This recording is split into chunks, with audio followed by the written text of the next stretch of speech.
Standard network rate message, or text bonus to 63225. 5 entries cost £5 plus 1 standard network rate message. Go to gbnews.com/win. Entries start at £2.50. Call 0903 686 3232. Calls cost £2.50 plus your network access charge. Or post your name and number to GB16 PO Box 8690 Derby DE1 9TT. UK only. Entrance must be 18 or over. Lines close at 4 p.m. on the 31st of October. Please check the closing time if listening or watching on demand.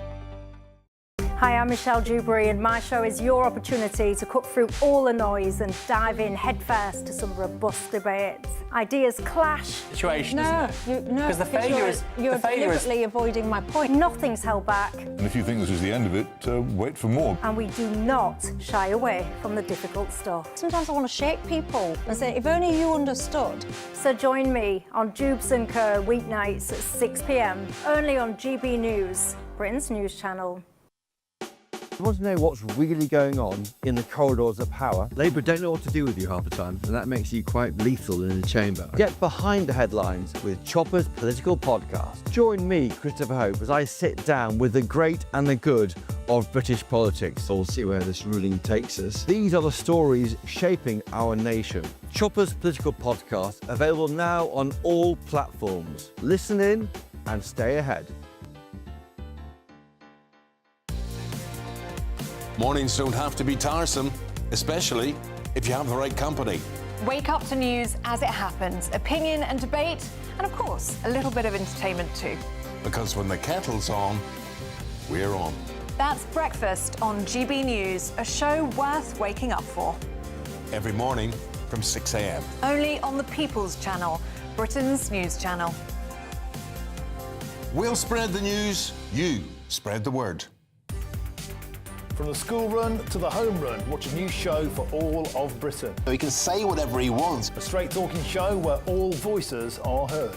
And, you know, when are we going to stop talking about smashing the gangs and actually do it? With the stories that matter from every part of our country. There's a bit of a crash landing there for your Chancellor. Bold, fearless and standing up for you. That's me, Martin Dawdley, 3 p.m. till 6 p.m, weekdays, here only on GB News. The People's Channel, Britain's news channel.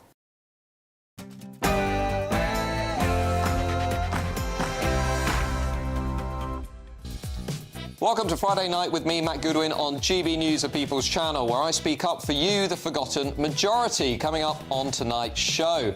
Well, it was a barnstorming Birmingham conference with the Reform Conference kicking off today. Thousands in attendance as Nigel Farage set out his plans for government. Could he be in Downing Street as early as 2027? And Angela Rayner's tax affairs see her resign finally from government, triggering a significant cabinet reshuffle. Can the Labour Party now survive their latest implosion? We'll be debating that tonight. And as national flags adorn the streets of Britain, are we heading for civil war? Thanks to radical Islam. That's what top Trump ally Steve Bannon has suggested today. We're going to be discussing whether he's right to suggest that. And in our final section, Matt in Conversation, I'm going to be looking deeper into one of the issues not many people are yet talking about, but you really need to know about, which is digital ID. Is it going to make us safer, or is it going to pave the way for a surveillance state? That is Friday Night with me, Matt Goodwin. Starts right now.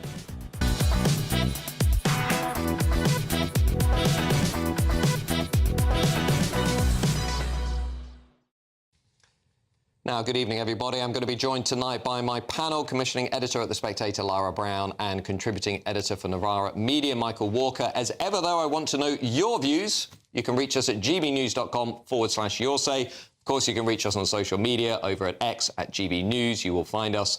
Now it's time for the news with Aaron Armstrong.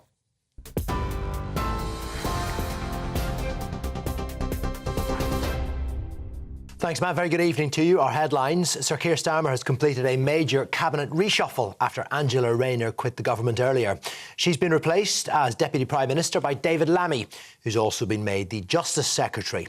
Well, Yvette Cooper leaves the Home Office to replace Mr Lammy at the Foreign Office, with the outgoing Justice Secretary, Shabana Mahmood, appointed to replace Ms Cooper as the new Home Secretary. Steve Reid will take over Angela Rayner's former housing brief after he previously served as the Environment Secretary. In other news, Lucy Powell's been sacked as the Leader of the Commons, while Ian Murray is no longer the Secretary of State for Scotland. Well, earlier, Miss Rayner quit as Deputy Prime Minister, Housing Secretary and Deputy Labour Leader after an investigation found she should have paid more stamp duty on a flat in East Sussex. The Prime Minister's independent ethics advisor said she was in breach of the ministerial code despite having acted with integrity. In a handwritten letter, Sir Keir Starmer told Angela Rayner he was very sad her time in government was over and had nothing but admiration for her. Nigel Farage says there's every chance of a general election in 2027, declaring he'll run on a promise to stop the boats within 2 weeks of entering number 10.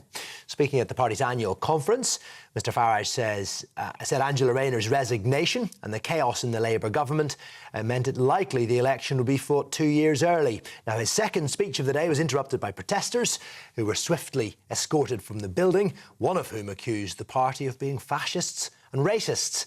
Well, Mr Farage says Labour are in crisis and they're not fit to govern.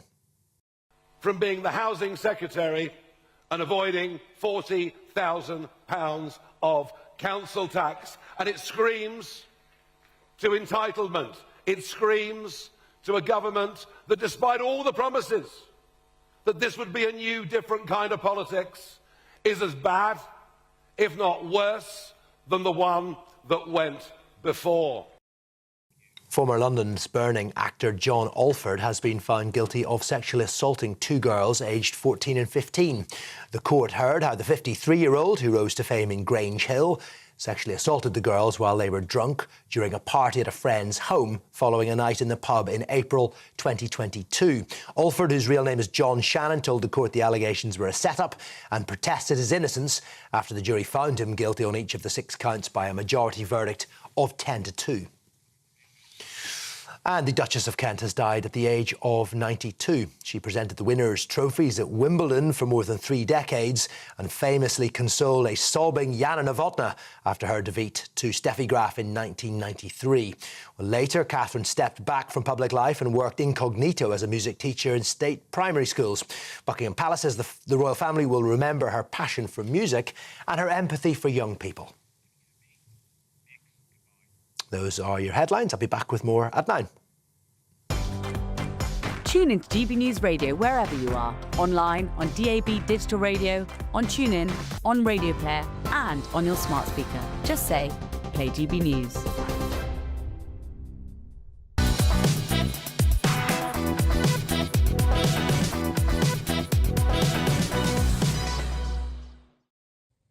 Well, good evening, everybody. Now, I've just come back to the studio after returning from the first day of Reform UK's party conference up in Birmingham, and one thing is definitely clear in my eyes.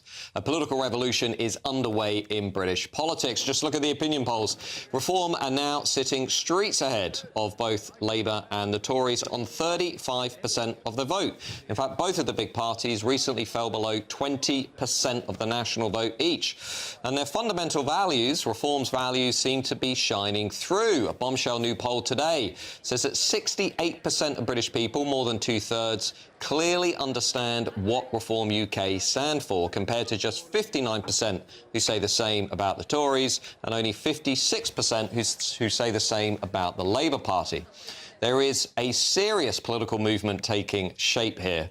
Now, the Tories are in freefall, with leader Kemi Badenoch failing to cut through in either the press or in Parliament. I don't know about you, but look at PMQs this week. It wasn't a great performance by the official leader of the opposition. The Labour government, meanwhile, is imploding, with Angela Rayner and Lucy Powell's sudden departures paving the way for today's big reshuffle, the beginning of phase 2, we were told.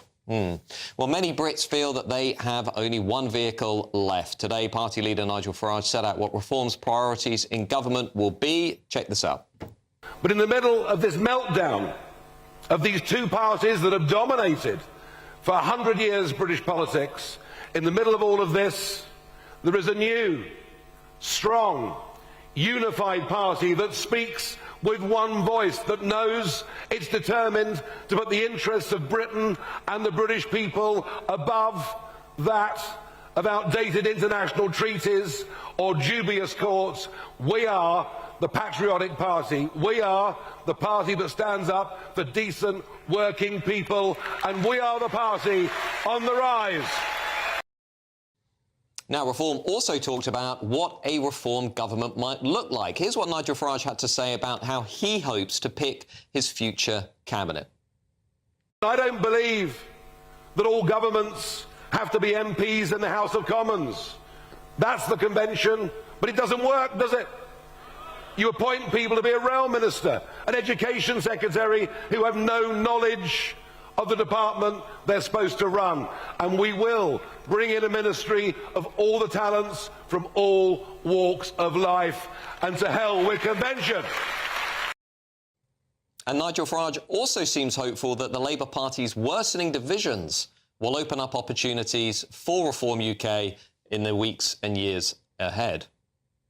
Before long, there'll be Labour MPs that reckon they've got a better chance on the Jeremy Corbyn sectarian ticket, because frankly, folks, that's what's going on in our country.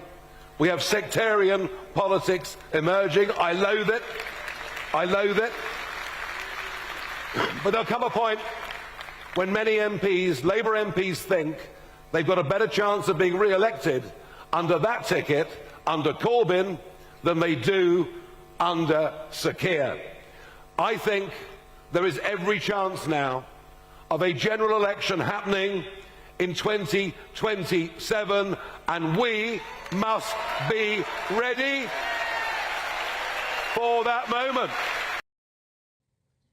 But you know what? Reform's potential path to government will not be without challenges. And I'll be honest, the defection of Boris Johnson ally Nadine Dorries didn't seem to go down especially well among some of the people I met today. Many members have doubts over figures that have also joined Reform in recent months. Jake Berry as an example. And the relatively new party has already seen more than its fair share of infighting. So is Nigel Farage right to say that he could lead a Reform government by 2027? That's a question I want to debate tonight, looking at the opportunities and the challenges for the Reform movement. Well, I'm joined in the studio now by Lambeth councillor, prominent left-wing commentator Martin Abrams. Martin. Good evening, Matt. What's your view of what you saw today? Well, it was rather overshadowed, the conference, wasn't it, by what happened in the Labour Party, Angela Rayner's political career imploding, you know, the unplanned reshuffle that Keir Starmer had to bring forward from the date they were ultimately planning. And I think what you said about Nadine Dorries is right, Matt. You know, it wasn't a shock that Nadine Dorries joined Reform. I actually thought she joined before, but that's because I'm getting confused by how many former Tories are joining the Reform Party. I think we're up to double figures in terms of former Tory MPs. So Reform, kind of inexplicably, are taking on former Tory MPs, the very MPs that were the architects of the country, essentially ending up on its knees, public services crumbling, you know, the general population just really angry at the state of the country, and Reform are welcoming into the party with open arms. Now, Nigel Farage and his team would say, look, we need people who know how Parliament works, who have the experience, who understand the legislative process, etc., etc. So, you know, they would throw that in there. I also spoke to one activist today, very interesting, who said, look, I don't mind so many former Tories coming in, but I need to see some other people now. I need to see some former Labour people, some independent people, maybe some former Lib Dem people, maybe some celebrities or some business people. There was definitely a sense that, OK, we can't just keep having former Tory, said the activist. So what do you think about that? Well, I still think there's a certain toxicity to Reform amongst, you know, the general public. You know, they're not 35%. Well, 35% you know, they're pulling ahead of all the other parties, but a lot of the general public still find the Reform prospect a very toxic, quite a scary prospect. You know, so they're not appealing to the wider political, you know, audience there. What about going back to Nadine Dorries as well? I do find it bizarre that Nigel Farage, he flew all the way to the US to basically protest about, freedom of speech and how, how we're having draconian laws here about like the online safety bill. Nadine Dorries was the person that implemented the online safety bill when she was a Tory cabinet minister. So and now Reform are welcoming her into the party as if she didn't have anything to do with that. One of the things that I've written in the recent past is the idea of Reform having a sort of pledge card whereby anybody who joins has to say, we oppose mass immigration, oppose net zero,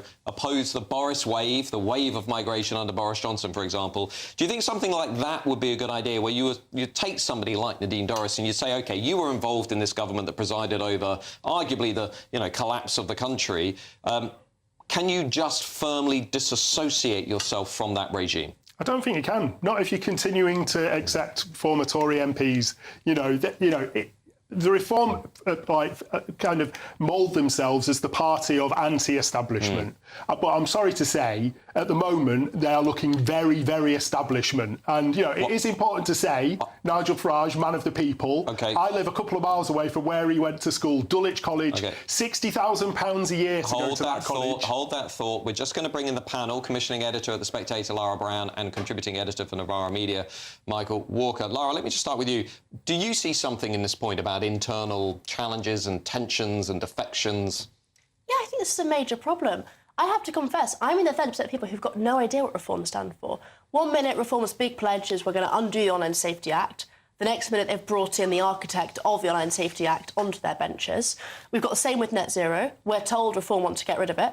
So why is Jake Berry, the person who brought in net zero and was very involved in its architecture, now involved with the Reform? It's becoming very difficult from their personnel. You've got lead councillors calling for more care worker visas to work out what Reform believes. So what should Nigel Farage do in order to manage that? Because in fairness to Nigel Farage, what he would say if he was here is, look, I can't go into government and run all these government departments with people who have never been in politics before. I need experienced people. I need people who can manage the civil service, the policy process. I mean, what's the point of someone whose experience is in doing something that Farage believes was bad for the country? That seems very strange to me. Michael Walker. I mean, it would be more impressive if they'd got some sitting Conservative MPs, because at the moment it's not just establishment politicians, it has been establishment politicians.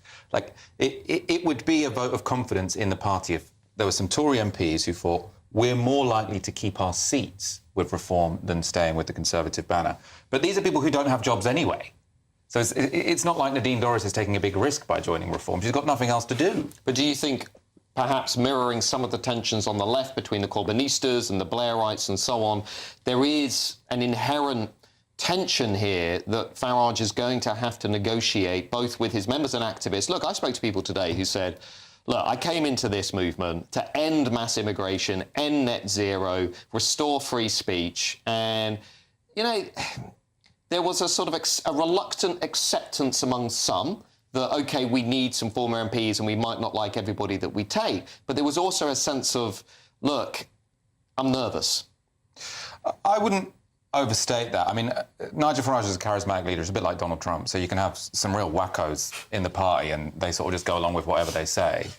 I think the bigger problem for Nigel Farage is what's been the big problem for Donald Trump, which is that the governing programme doesn't really make much sense. So you're saying you're going to reduce immigration, fine. Well, that means you're going to have to pay care workers a lot more, which means you're going to have to raise taxes.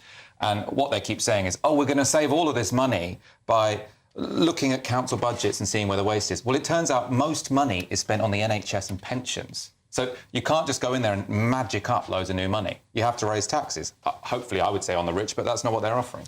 Martin, Nigel Farage also said today, look, it's the divisions on the left that are going to bring about an early general election. He's working on the assumption that the departure of Angela Rayner and so on escalates these tensions, the Labour government fall under the weight of its own contradictions, and we are going to the polls as early as, first few months of 2027. Do you agree with him on that? No, I can't see the Labour Party in its current state looking towards an early general election. It is an absolute shambles in Labour at the moment. Yesterday we had, was it phase 2? Today people are talking about phase 3 of Keir Starmer's, reset. They're polling really badly. Keir Starmer's personal polling is historically low. The popularity of the Labour Party a party that I have just left myself, is historically low. And so I think what is happening today, Angela Rayner, basically a hatchet job by what I believe is people within her own party, briefing information to the right-wing press. Same thing happened with Louise Haigh. You know, it's not a coincidence that two of the most prominent soft-left MPs, some of the most popular MPs, have been done away with, clearing a path for someone like Wesley Streeting, who is just obsessed with becoming Prime Minister, to the point of like... but all of this, arguably, Nigel Farage is taking that big bet, is going to help reform UK. Those splits and divisions might divide the left and help reform UK. I don't agree that there's going to be 80 MPs defecting to your party, though. Hold that thought, because still to come on tonight's show, Angela Rayner's tax affairs have seen her resign finally from government, triggering this significant cabinet reshuffle that we've just been discussing. But can the Labour Party survive this implosion? What might be coming tomorrow, when we're almost certain to get some more announcements? What does this mean, really, for British politics going forward? We're going to be debating that in just 2 minutes, so I'll see you shortly.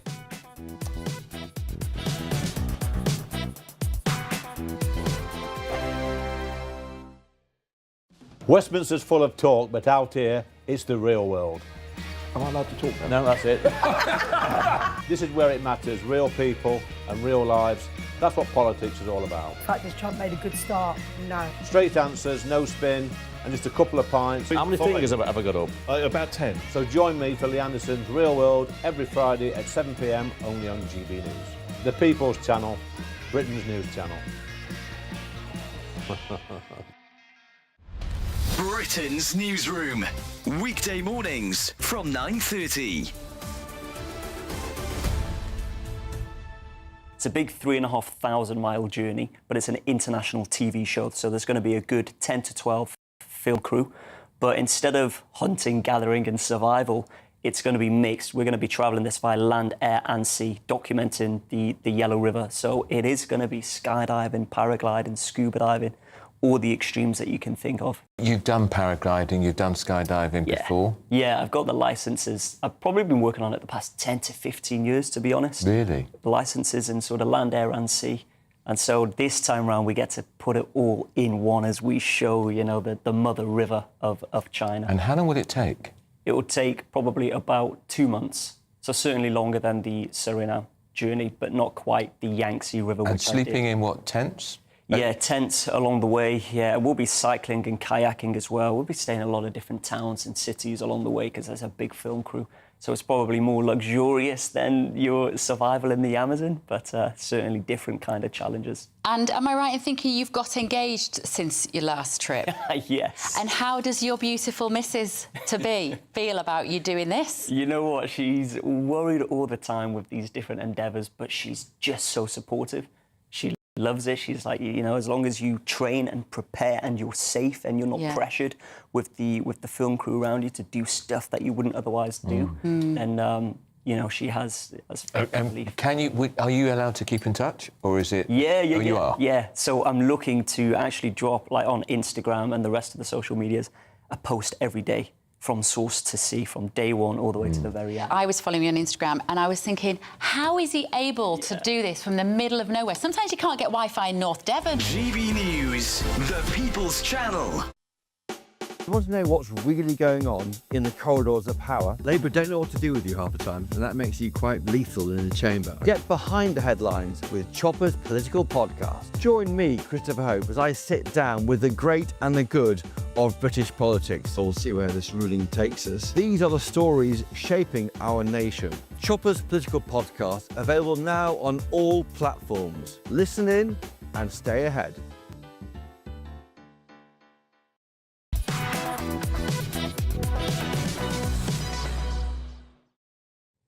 Welcome back, everybody, to Friday Night with Matt Goodwin, and I hope you're having a good one this weekend. Now, the resignation of Deputy Prime Minister and Housing Minister Angela Rayner has sent shockwaves through Westminster. It came, albeit belated, but here we are. We have that resignation. Now, after her purchase of an almost £800,000 seafront home, which showed tax discrepancies, Angela Rayner was found to have breached the ministerial code by underpaying stamp duty on that property. and she faced criticism for using money from her disabled son's trust fund to help secure the property in Hove. Now, Angela Rayner has stepped down from the Labour government as well as her role as Deputy Prime Minister. This has led to this wider reshuffle still playing out this weekend. I suspect we'll go into tomorrow as well, with Lucy Powell also now sacked as Leader of the House of Commons earlier this afternoon. Yvette Cooper, meanwhile, from the Home Office, she's moved to become our country's new Foreign Secretary. And there were also new cabinet positions for David Lammy, Shabana Mahmood, who will now be in charge of trying to stop the small boats, and Steve Reid. Pat McFadden, Peter Carr, Liz Kendall all move. So, is the Labour government in free-for-all, and does Sir Keir Starmer have his own questions to answer regarding how much he really knew about Angela Rayner's breach of the ministerial code? Well, we're going to debate that now, and also what on earth happens to that big immigration issue, with my panel, commissioning editor at The Spectator, Lara Brown, and contributing editor for Novara Media, Michael Walker. Michael, what about this reshuffle do you find particularly significant or interesting? Well, I mean, for Keir Starmer, it's going to be the loss of Angela Rayner and the fact that there is going to be a new election for the deputy leader of the Labour Party. I think that's probably more significant than any particular cabinet member who's moved sideways or up or down. Now, who are your favourites? Who do you think's going to go for it? Well, I mean, Wes Streeting wants the top job, so I don't know if he'd bother going for the deputy. People keep saying, like, could there be someone who's a challenge to Keir Starmer? But the members aren't that left-wing anymore because a lot of them will have left. So I suppose an outsider could be someone like Emily Thornberry, but, I mean, it's difficult to say what it would be. But I think Keir Starmer enjoyed having Angela Rayner in his cabinet because she was someone who could reach out to the trade unions, did have a bit more of a soft-left image, wasn't from the South, which was somewhat helpful. So I think he will She moved to the South. She moved to the South. Lara Brown, here's a question. You know Westminster a lot better, I think, than I do in many ways. You're in the bubble, shall we say. You're working your way around all the networks. Yvette Cooper comes in as Home Secretary, promising to smash the gangs. The small boats go through the roof. The numbers have never been higher. The costs go through the roof. The hotel use goes through the roof. Pretty much every aspect of this crisis you look at, Yvette Cooper seemed to make it worse. Yet she just gets moved to the Foreign Office. Explain that to me. So, Yvette Cooper has failed as Home Secretary over the last year. I think that came to a head when we found her representatives in court, basically against the people fighting to keep using hotels for asylum seekers. She's not been a good Home Secretary. This is technically a promotion. I think it's probably going to get her a lot less airtime, and that is surprising. You know, she's been rewarded for failure. But what I should say is, don't let Starmer off the hook here. This government's policies have been very bad. They refuse to reckon with the ECHR, which is causing this entire issue. They refuse to untangle any of the lawfare. They're right behind the hotels plan, whatever they say. So I'm not sure how much Yvette could do, and therefore, even though I actually do rate Shabana, I'm not sure what she'll be able to do in the same role. Michael Walker, there is something here about Labour can reshuffle all the players on the surface all they want, but unless they're going to change the fundamentals, as Lara's saying, they're not going to be able to get their arms around this issue. I mean, Shabana Mahmood can come in and say, right, I'm going to get tough now. But actually, we all know, wherever you are on the political spectrum, we all know the fundamentals around the illegal migration crisis and the border crisis aren't going to change unless you leave the ECHR, do something with the Human Rights Act, do offshore processing, detain and deport. Like, Shabana Mahmood's not going to fix that. No, well, I mean, unless they're going to do something imaginative, and that's why they want a new sort of face to front it. I mean, I think there could be some kind of grand compromise where you say we're going to massively increase safe routes, but then we're also not going to accept anyone who crosses the channel. That would be, like, bold. You wouldn't like it because you'd massively increase safe routes, but I think that would be something which sort of both respects human rights and sort of stops the boats to some degree. Maybe he'll put forward Shabana Mahmood, someone from an immigrant background, and that will seem more sort of plausible, more sort of palatable. Well, I don't know. I mean, we had Priti Patel as Home Secretary, and she presided over the mass liberalisation of the immigration regime. Lara, what happens next here in terms of Starmer and Number 10? Because, they must be looking at, the polling is abysmal. Starmer's ratings he's basically as popular as Prince Andrew in this country at this point. The government is completely all over the place. The economy, the budget's going to be a nightmare. The markets are already reacting. Borrowing costs are the highest since 1998. I mean, Starmer, to me, is looking like he doesn't really understand the severity of the situation. Starmer's in deep trouble for a few reasons. The first is that he can't get anything through the Commons. There's now a big enough rebellious force that any bold bill will be voted down. So he can't slash the welfare bill, he can't save anywhere, he's going to keep doing sort of soft left things. That's a big problem. The reason we saw this phase 2 reset before Rainergate is that he's trying to fix things, but, no one cares about phase 2, no one cares about reshuffles.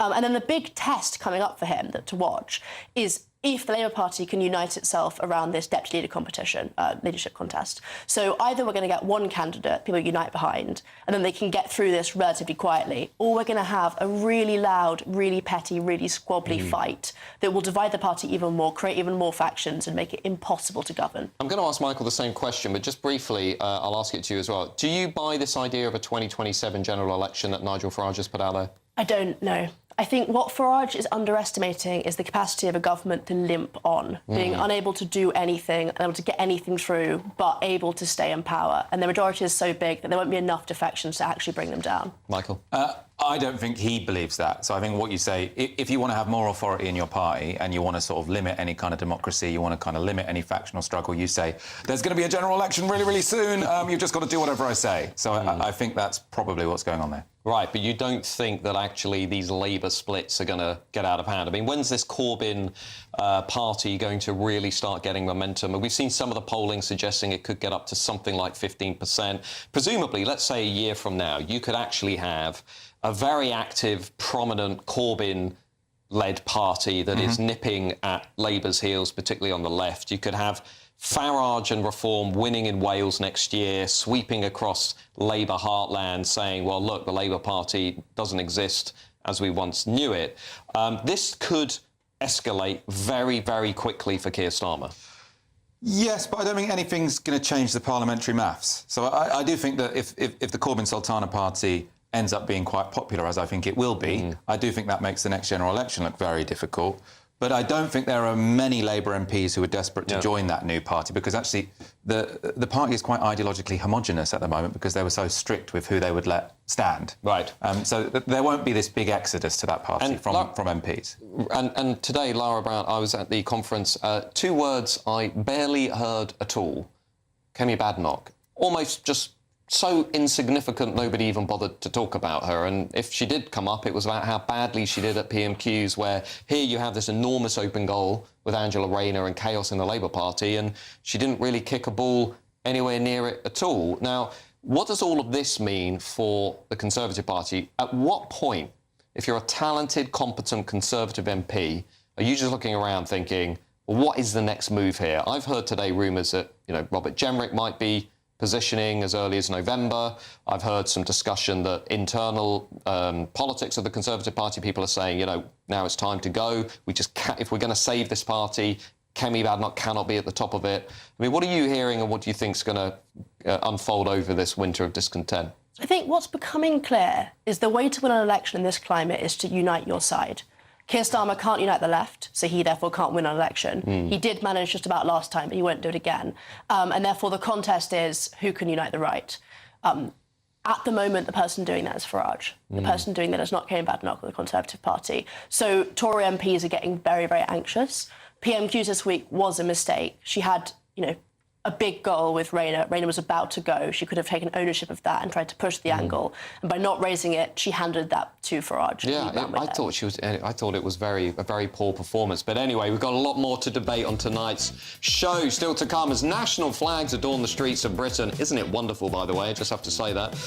Are we actually heading also for something darker? Trump's ally, Steve Bannon, today has suggested that this country could be heading into civil conflict, even civil war, thanks to what he is calling radical Islam and our failure to check it. We're going to be debating this in 2 minutes. Stick around. See you shortly.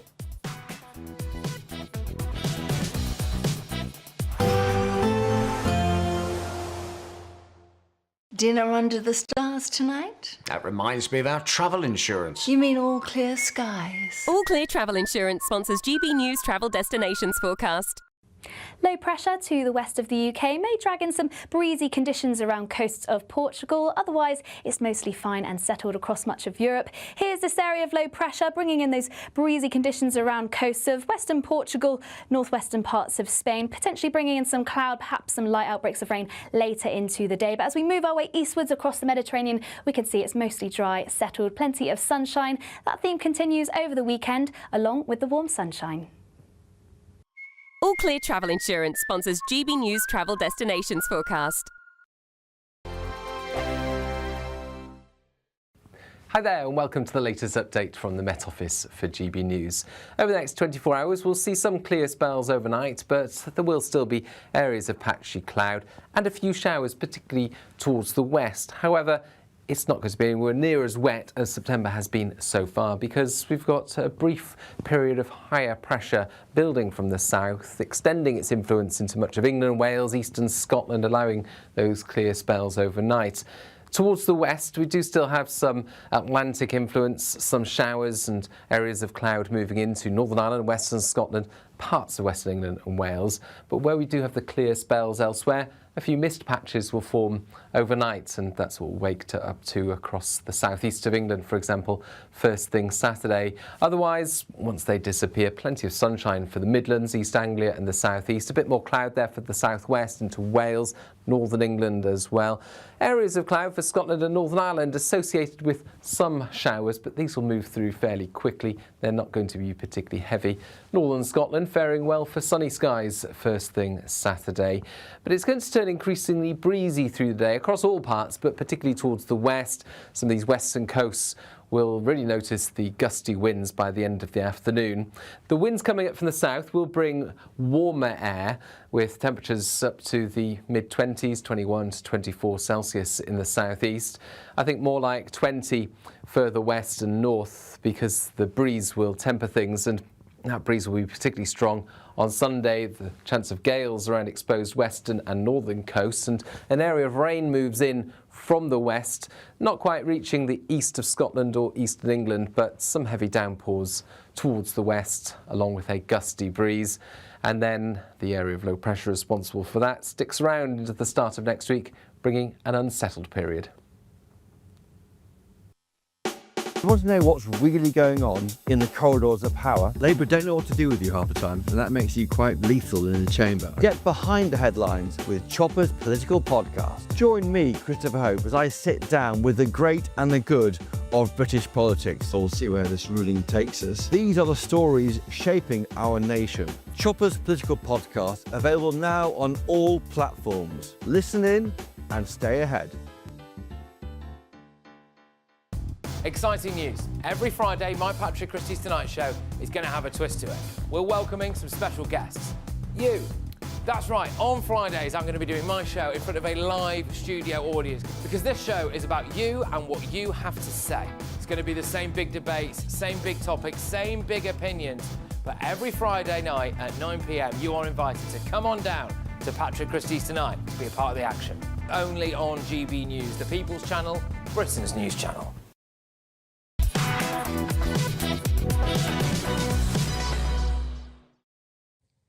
Welcome back, everybody, to Friday Night with Matt Goodwin, right here on GB News, the People's Channel. Now, is radical Islam driving England to the brink of civil war? That's the chilling warning coming from one of Donald Trump's closest political allies, Steve Bannon, today, who was asked if the recent appearance of English and British flags across the country shows that tensions are running high and we might be heading for trouble. Now, in fairness, Steve Bannon was not only talking about this country, but all of Europe, and he said this: it's heading there. Why? They have a problem with radical Islam that they have not dealt with, and it is metastasizing and getting worse. Steve Bannon went on, what has happened to London in the last 10 years? Are people asleep? What has happened to Paris? What has happened in Brussels? What has happened to every country except for Hungary and Poland, the ones that said, no, we're not going to do this. We are going to keep our culture. England is heading to a very dark place, said Steve Bannon. So is radical Islam driving England to the brink of civil war. Now, to discuss this, I'm delighted to be joined tonight by founder of Faith Matters and one man in this country who knows a lot more about communities, particularly outside of London, than anybody else. Fayez Mughal. Fayez, thank you for joining us tonight. What do you make of Mr. Bannon's comments? Are they sensationalist, or does he have a point? Well, first of all, it's great to be on your show, Matthew. And I guess there are two things to say about this. I think there is a little bit of sensationalism in here, but I think there is also reality. And the reality is, whilst the current issues are clearly driven by migration and immigration and asylum, the fact is, for over 20 years, we've had the slow boil of terrorism and Islamist extremism on our streets, which has added significantly to issues of mistrust, division, anger, and at points, the potential for flashpoints to take place. So Islamist extremism is part of the mix, but at the moment, it's immigration and asylum, which is really bubbling and boiling over. Can I ask you a question? When you look at the country today and, you talk to people, every day, you've got, networks in lots of different communities, you've been working in this area for a very long time. Let me just ask you a very direct question. Where in the country are you concerned about? What exactly are you concerned about? If you were advising the next government, the next Home Secretary, Home Minister, what would you be saying? Look, this is where you should focus. This is what I'm concerned about. Well, maybe 10 years ago, I would have said there are some key areas like Luton, like Bradford, like places in the north and northeast of England. I would say those were areas of concern. Today, it is much more wider, and there is a greater fracturing across the country. We've seen flashpoints, obviously, in Epping. We've seen flashpoints in Oxford. We've seen flashpoints in areas where there have not been issues before. And I think the three key drivers have been clearly extremism and terrorism has been one driver. The grooming scandals have been an enormous driver. And immigration and asylum are the final kind of brick in the puzzle. So I would say that actually we have a much more fragmented, fractured issue of serious potentials of tension across a variety of places in our country. And I think there needs to be a robust, a much more widespread strategy from government where there's been this vacuum for about 15 years. Well, that brings me on to what I was just going to ask you about. 2010, David Cameron says multiculturalism has failed. Angela Merkel said the same thing, Sarkozy in France. We've now had 15 years where it seems nobody in government is talking about integration, nobody's talking about what comes next. We've also now had this discussion, and I've read your pieces in the media, I think you've been spot on this. We've now got this discussion about introducing a new definition of Islamophobia on top of this vacuum that you're pointing to. Here's what I'm concerned about. What if we end up in a situation where we have all of these issues that you're talking about, alongside this sense among many people that they cannot even talk about issues like Islamist extremism or radical Islam and so on and so on? Well, this is a fundamental problem, Matthew, you've just raised here. The fact is people are feeling that they can't raise issues of concern. As you have rightly mentioned, people are feeling that they're not getting fairness in society. They are feeling this two-tier sense of society and policy impacting on their lives. Now, the Islamophobia definition, which I think all of us are substantively against, is another layer of providing a sense of a two-tier society and, more importantly, of people feeling they can't even raise some basic valid issues around Islamist extremism, or like me, some elements of parts of my faith that I just don't agree with. And so if I go ahead and start saying I don't agree with certain elements of my faith that were developed 1,000 years ago, could this definition be used against people like me? It is a very real prospect of impacting people's employment, their future, their economic life in the future. Well, that's Fayez Mughal there, so sharing some very insightful comments. I urge you to check out his writing in the press. I'm joined now by my panel, commissioning editor at The Spectator, Lara Brown, and contributing editor at Navarro Media, Michael Walker. Michael, very experienced campaigner there saying even he thinks the Islamophobia definition is risking pouring gasoline over, what feels like a tinderbox. Yeah, I have to admit I haven't got a strong sort of grasp of the Islamophobia definition. I haven't got it in front of me, so I wouldn't want to sort of speak too securely on that. I suppose as to the Bannon thing, I mean, what it reminds me of, I'm a bog-standard social democrat now. I used to be a lot more radical than I am. I remember sort of in the early 2010s, I'd be on protests and people would be smashing windows at the Ritz and there'd be sort of these big protests in Parliament Square and I'd be thinking the revolution is coming, civil war is coming. And then I grew up a bit and I realised that's actually a very small minority of people who can create some big headlines.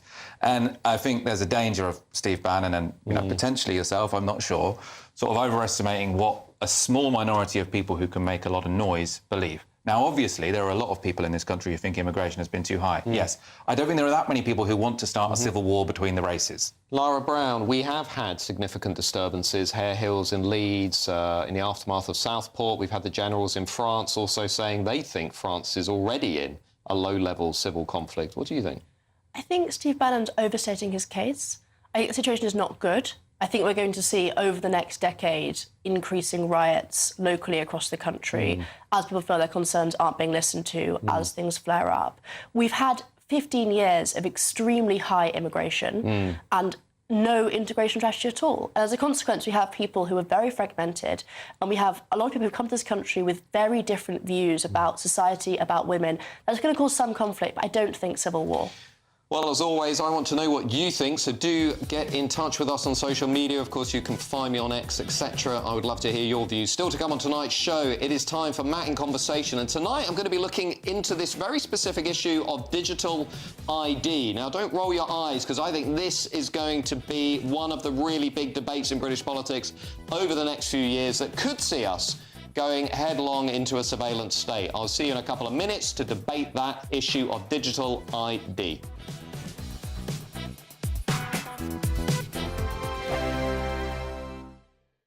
At GB News, we love to hear from you, our loyal community. So drop us a line at gbnews.com/yoursay.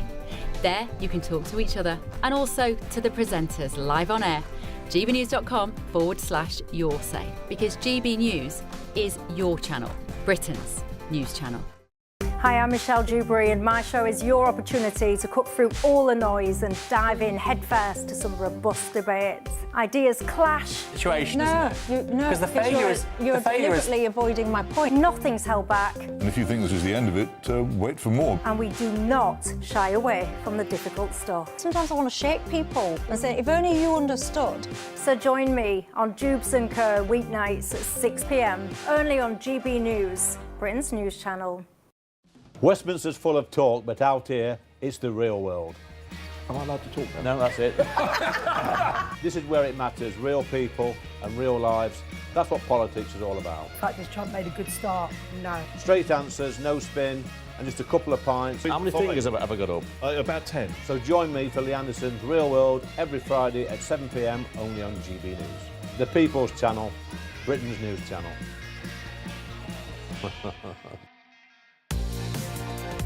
Mornings don't have to be tiresome, especially if you have the right company. Wake up to news as it happens, opinion and debate, and of course, a little bit of entertainment too. Because when the kettle's on, we're on. That's Breakfast on GB News, a show worth waking up for. Every morning from 6 a.m. Only on the People's Channel, Britain's news channel. We'll spread the news, you spread the word. From the school run to the home run, watch a new show for all of Britain. He can say whatever he wants. A straight talking show where all voices are heard. And, when are we going to stop talking about smashing the gangs and actually do it? With the stories that matter from every part of our country. There's a bit of a crash landing there for your Chancellor. Bold, fearless and standing up for you. That's me, Martin Daubney, 3 p.m. till 6 p.m, weekdays, here only on GB News. The People's Channel, Britain's news channel. 5 hosts, 5 opinions, 5 fearless debates, 5 unfiltered takes on the day's news. 5 reasons not to be anywhere else on Saturday night. This is the Saturday Five. You got me. You got me good there. Britain's biggest Saturday night TV show. It's not a bad brand. Yeah. Uncensored. Very, very, very easy tonight. On the unpredictable. What does she say? Can you translate it for us? And always entertaining. And how can a country go from being led by William Wallace Saturday nights from 6 p.m. only on GB News, the People's Channel. Britain's news channel. You're going to want to stay tuned, trust me.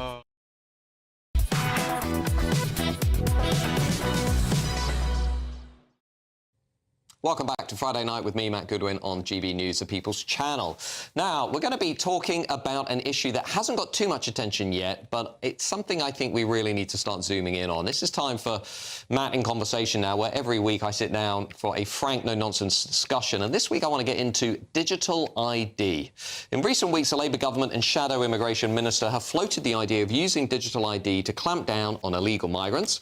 But the mere suggestion has put plenty of noses out of joint. Despite already being in use in several European countries, digital ID presents the risk of mass surveillance, mass control of a population, as of course the people of China can testify if they were allowed to testify. So what exactly do we have to fear from digital ID? Well, I'm going to talk about this now with the campaigner from Together Declaration, Rob Tyson. Rob, look, I wanted to have you on because I haven't made up my mind on this. My instinct is I don't like it. I don't think the state should be able to have this much information. I'm worried about accidentally waking up in a sort of North Korea situation, which Britain and England increasingly feels like we're in that already. But just talk me through, what should people think about digital ID out there?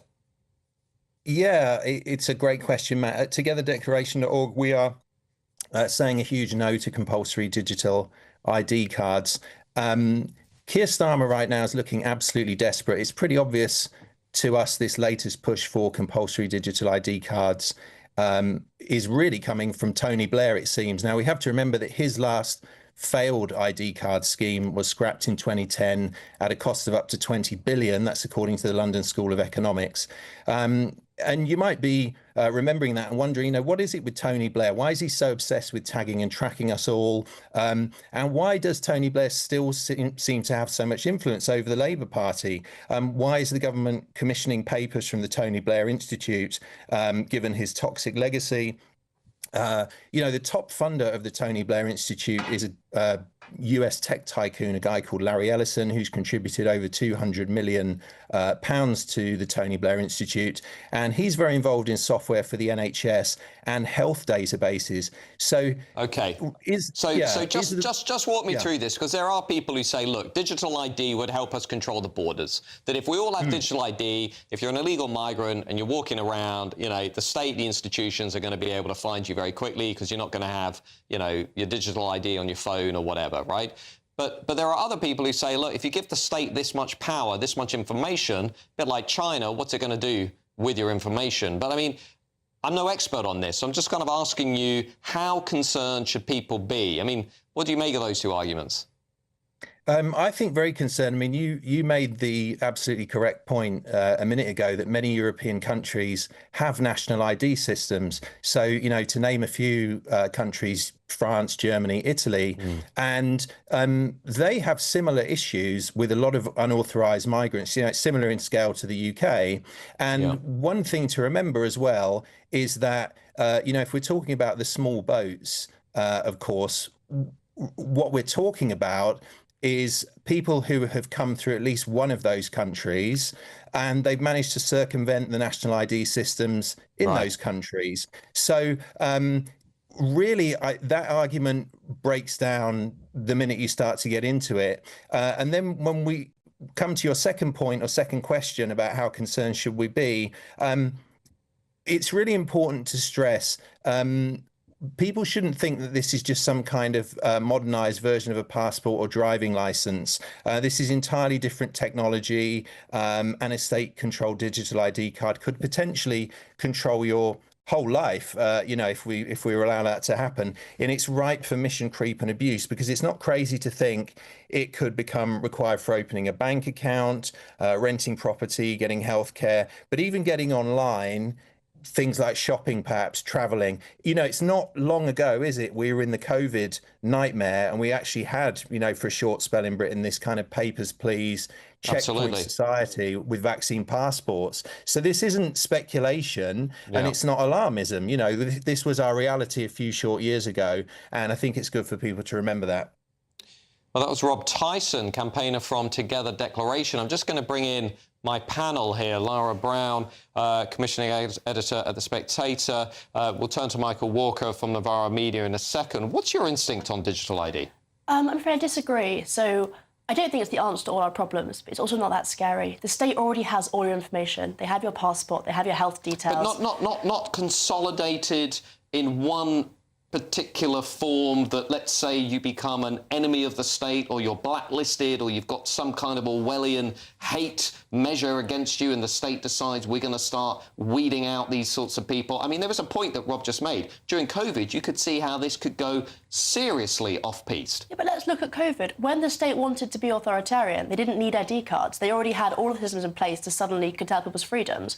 I don't think the thing stopping them from doing that is ID cards. What we should oppose at every step is an authoritarian state that censors speech and stops people from doing what they want. Well, I'm with you on that one. Michael Walker. I mean, I'm on a similar page. I struggle to get exercised about this. I feel like the ship has sailed. If you're very worried about people knowing everything about you, you should get off Facebook, you should get off Instagram, you should get off Twitter, you should stop using your digital payment system on your phone, right? I do all of those things because I've given up. If it turns out that we end up with some 1984-style state, they're going to know everything about me.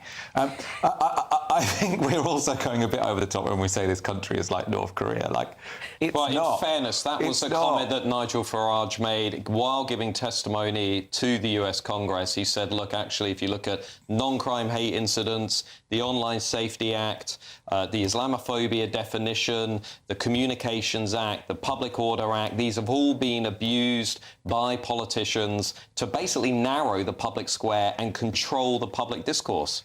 I just don't think that will... I mean, they're not really very successful at that, if that's what they're trying to do. I think we've just had a prominent comedian picked up at Heathrow Airport by 5 armed police officers because of what he posted on social media. You think if we were in North Korea, there would have been a big sort of outroar about this and the guy would have got released? I'll tell you where there is. I'll tell you where there is outroar. America, France. I was in Finland this week. Everybody asked the same question. What on earth is happening to the UK, the home of individual liberty and free speech? I think you might move in some quite particular circles, Matt. Now, well, that's all we have got time for tonight. I have to say the debate will continue, no doubt, after we exit the studio. Patrick Christis is coming up tonight. Actually, he is being replaced tonight, just one briefly, by Nana Hewitt. Nana, what's going on tonight? Oh, I love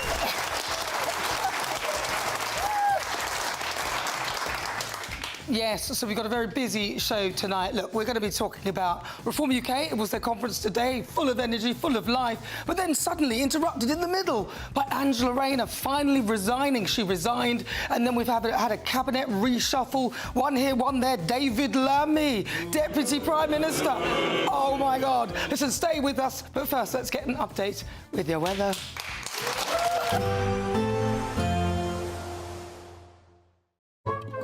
Today's outlook: cool, calm and completely horizontal.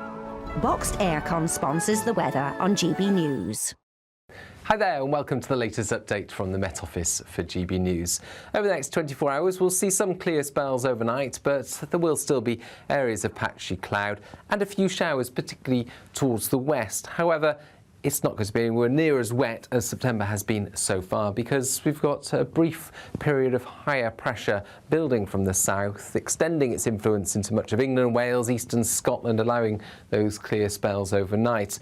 Towards the west, we do still have some Atlantic influence, some showers and areas of cloud moving into Northern Ireland, Western Scotland, parts of Western England and Wales. But where we do have the clear spells elsewhere, a few mist patches will form overnight, and that's what we'll wake up to across the southeast of England, for example, first thing Saturday. Otherwise, once they disappear, plenty of sunshine for the Midlands, East Anglia and the southeast. A bit more cloud there for the southwest into Wales, Northern England as well.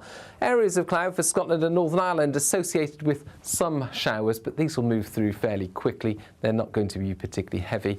Northern Scotland faring well for sunny skies first thing Saturday. But it's going to turn increasingly breezy through the day across all parts, but particularly towards the west. Some of these western coasts will really notice the gusty winds by the end of the afternoon. The winds coming up from the south will bring warmer air, with temperatures up to the mid-20s, 21 to 24 Celsius in the southeast.